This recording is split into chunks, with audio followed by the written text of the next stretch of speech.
Yehezkel bab 46. Beginilah firman Tuhan Allah. Pintu gerbang pelataran dalam yang menghadap ke timur harus ditutup selama 6 hari kerja. Tetapi pada hari Sabat pintu itu harus dibuka. Pada hari bulan baru pun pintu itu harus dibuka. Raja harus masuk dari luar melalui serambi pintu gerbang, lalu berdiri dekat tiang pintu gerbang itu.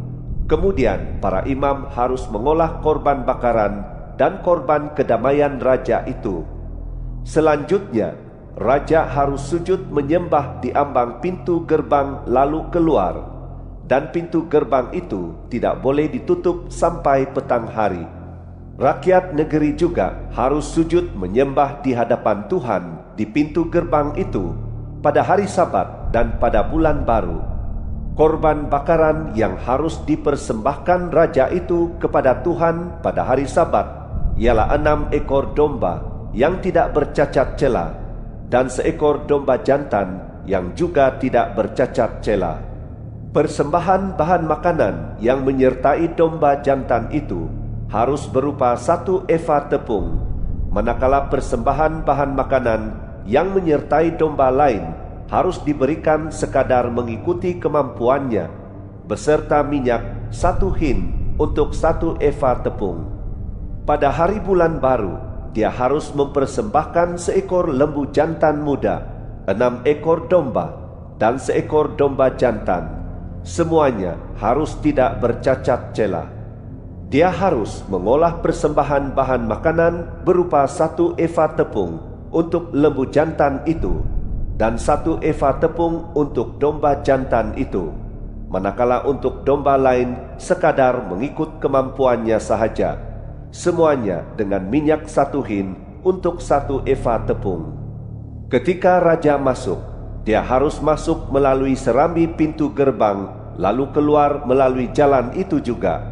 Tetapi apabila rakyat negeri datang menghadap hadirat Tuhan pada hari-hari perayaan, maka sesiapa yang masuk melalui pintu gerbang utara untuk beribadat harus keluar melalui pintu gerbang selatan. Dan sesiapa yang masuk melalui pintu gerbang selatan harus keluar melalui pintu gerbang utara.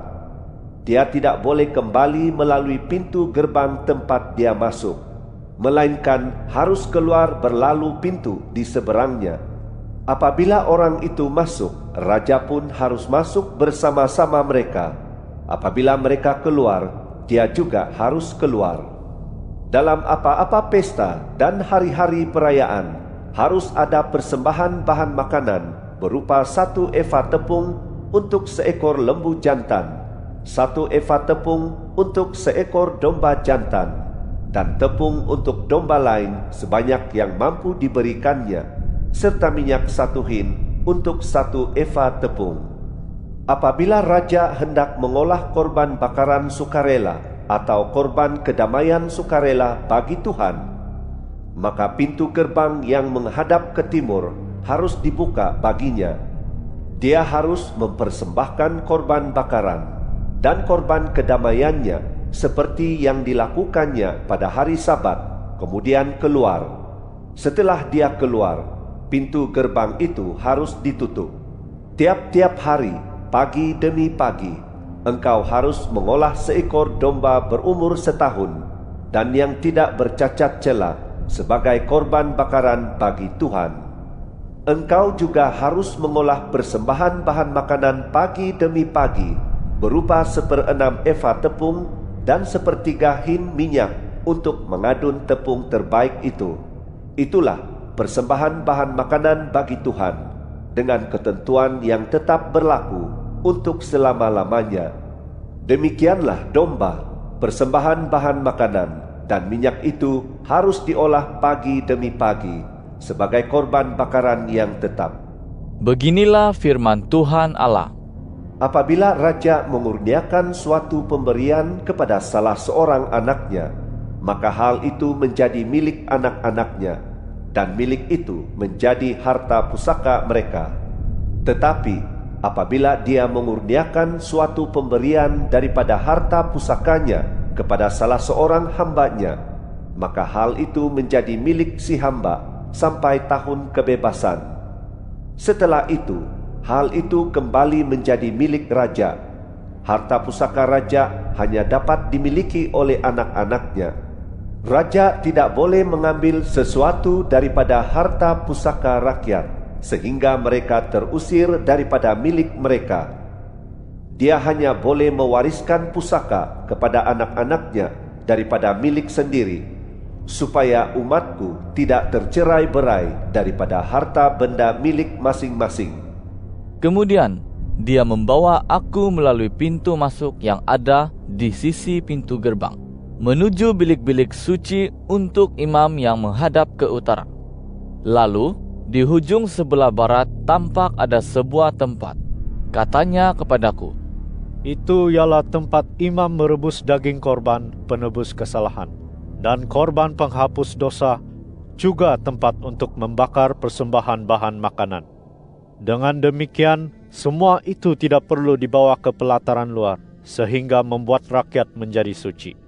Selanjutnya, dia membawa aku ke pelataran luar dan membiarkan aku berjalan menuju ke empat-empat sudut pelataran itu. Tampak di tiap-tiap sudut ada pelataran lain.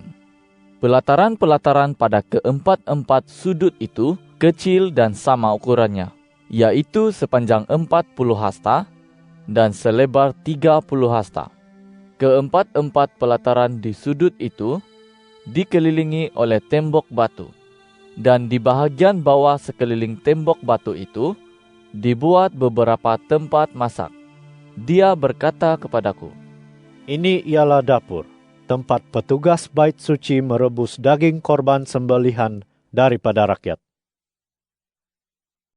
Yehezkiel bab 47. Dia membawa aku kembali ke pintu bait suci. Tampak air mengalir dari bawah ambang pintu bait suci ke arah timur, kerana bait itu menghadap ke timur. Air itu mengalir daripada bahagian bawah sisi kanan bait suci di sebelah selatan masbah. Kemudian dia membawa aku keluar melalui pintu gerbang utara dan berputar menuju pintu gerbang luar yang menghadap ke arah timur. Tampak air memancur di sebelah selatan. Orang itu pergi ke arah timur sambil membawa tali pengukur. Lalu dia mengukur jarak sepanjang 1000 hasta, lalu disuruhnya aku masuk ke air itu. Tingginya 1 mata kaki. Dia mengukur lagi sepanjang 1000 hasta dan menyuruh aku masuk ke air itu. Ternyata tingginya paras lutut. Lagi-lagi dia mengukur sepanjang 1000 hasta, lalu menyuruh aku masuk. Air itu setinggi pinggang. Kemudian dia mengukur 1000 hasta lagi. Kali ini, air itu sudah menjadi sungai yang tidak dapat kuseberangi, karena airnya telah meninggi. Cukup tinggi air itu, sehingga orang dapat berenang. Sungai itu sudah tidak dapat diseberangi. Katanya kepadaku, "Sudahkah kau lihat, wahai anak manusia?"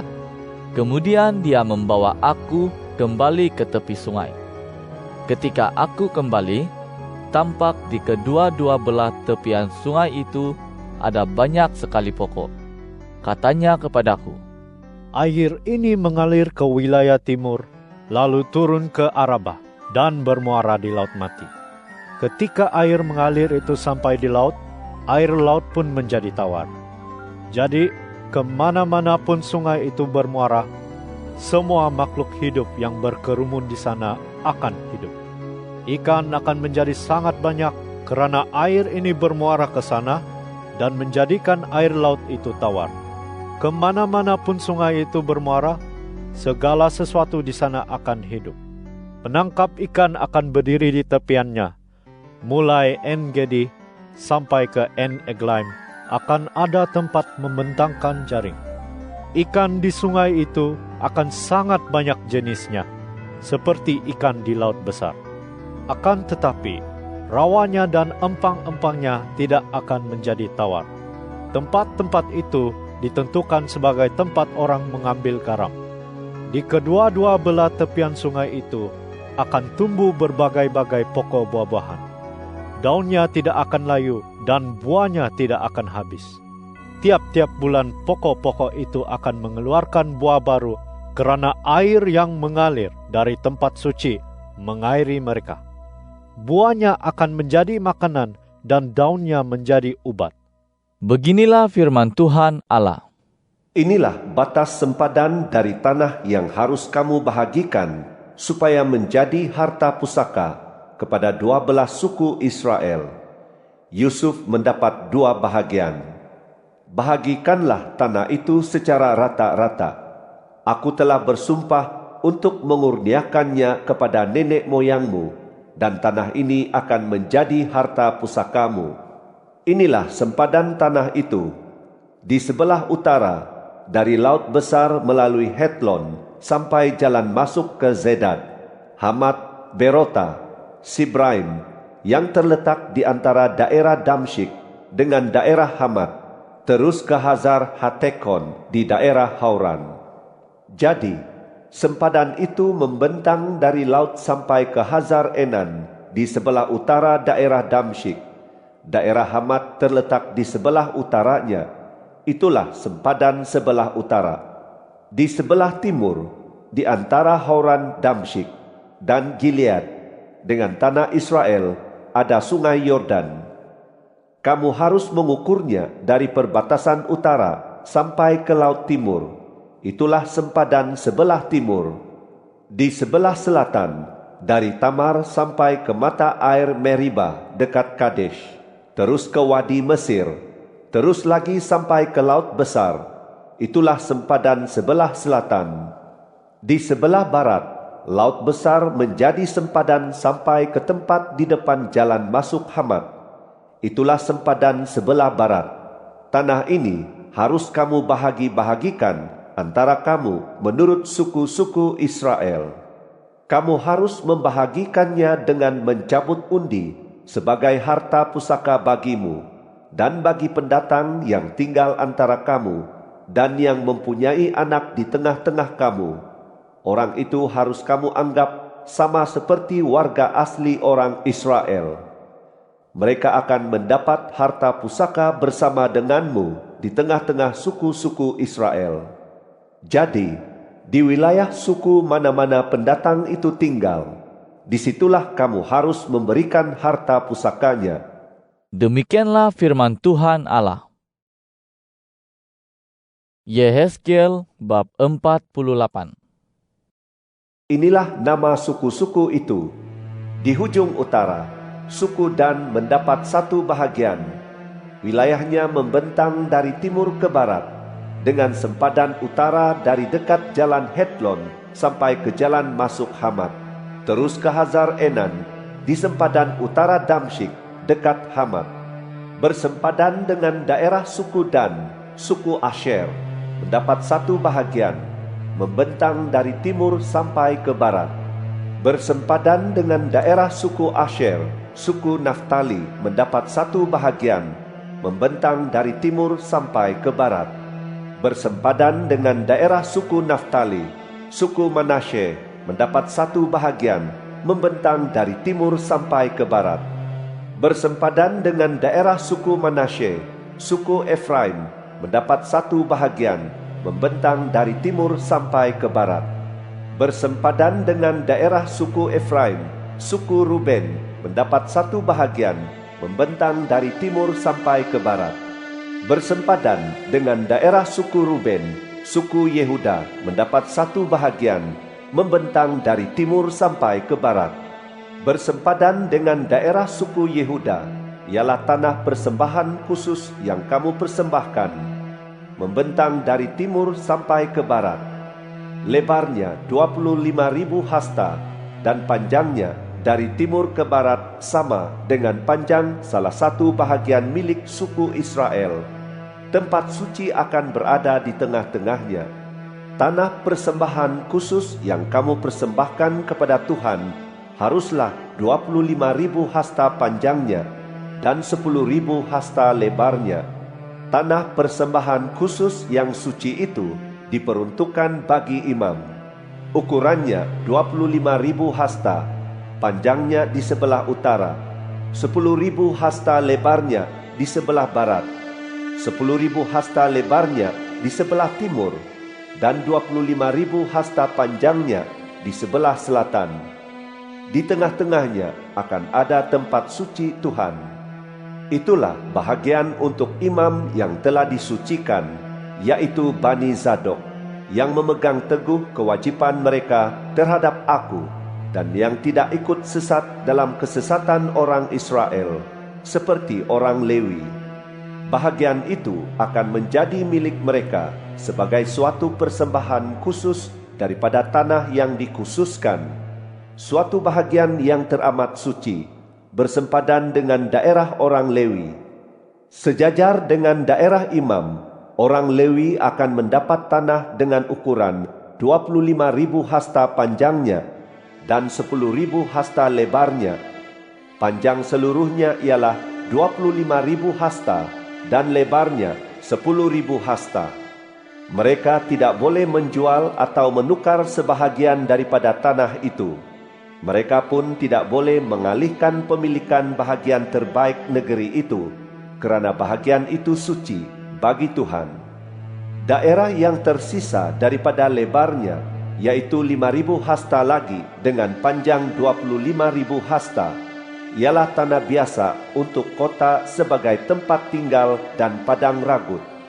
Sementara kotanya akan berada di tengah-tengahnya. Ukuran kota itu ialah 4.500 hasta di sebelah utara, 4.500 hasta di sebelah selatan, 4.500 hasta di sebelah timur, dan 4.500 hasta di sebelah barat. Di sekeliling kota itu, baik di sebelah utara, selatan, timur maupun baratnya, ada padang terbuka selebar 250 hasta. Daerah yang tersisa daripada panjangnya, yang sejajar dengan tanah persembahan khusus yang suci itu, berukuran 10.000 hasta di sebelah timur, dan 10.000 hasta di sebelah barat. Daerah itu terletak sejajar dengan tanah persembahan khusus yang suci, dan hasil tanahnya akan menjadi makanan untuk pekerja kota. Pekerja kota yang akan menggarapnya berasal daripada semua suku Israel. Jadi, seluruh tanah persembahan khusus itu berbentuk 4 persegi, dengan ukuran 25.000 hasta kali 25.000 hasta, meliputi tanah persembahan khusus yang suci, dan juga tanah milik kota itu. Tanah selebihnya, yaitu tanah di sebelah timur dan di sebelah barat, daripada tanah persembahan khusus yang suci, serta tanah milik kota itu, ialah tanah milik raja.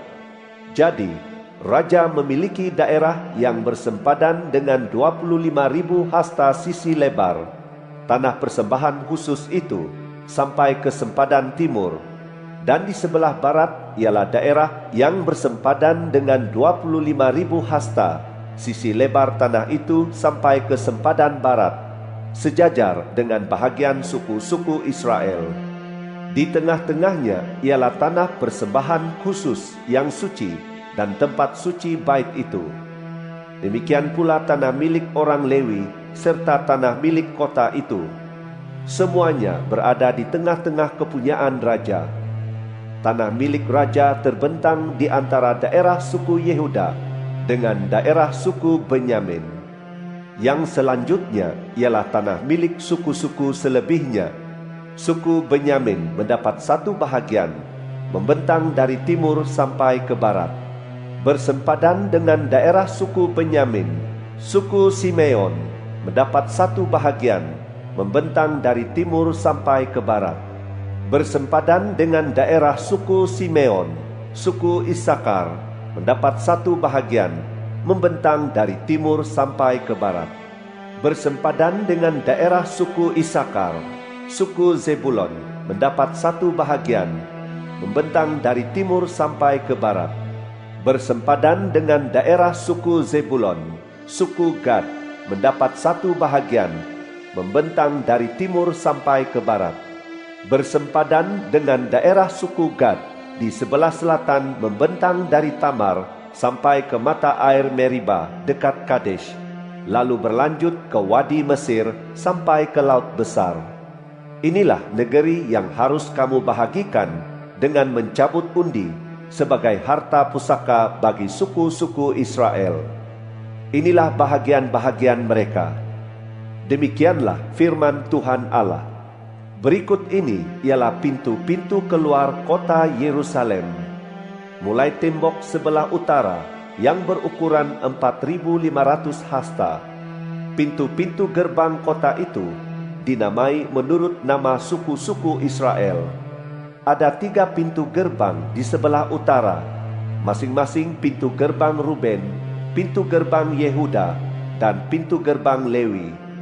Di tembok sebelah timur yang berukuran 4.500 hasta, ada 3 pintu gerbang, masing-masing pintu gerbang Yusuf, pintu gerbang Benyamin, dan pintu gerbang Dan. Di tembok sebelah selatan yang berukuran 4.500 hasta, ada 3 pintu gerbang, masing-masing pintu gerbang Simeon, pintu gerbang Isakar, dan pintu gerbang Zebulon. Di tembok sebelah barat yang berukuran 4.500 hasta, ada 3 pintu gerbang, masing-masing pintu gerbang Gad, pintu gerbang Asher, dan pintu gerbang Naftali. Ukuran keliling kota itu ialah 18.000 hasta. Sejak hari itu, kota itu dinamai, Tuhan hadir di situ.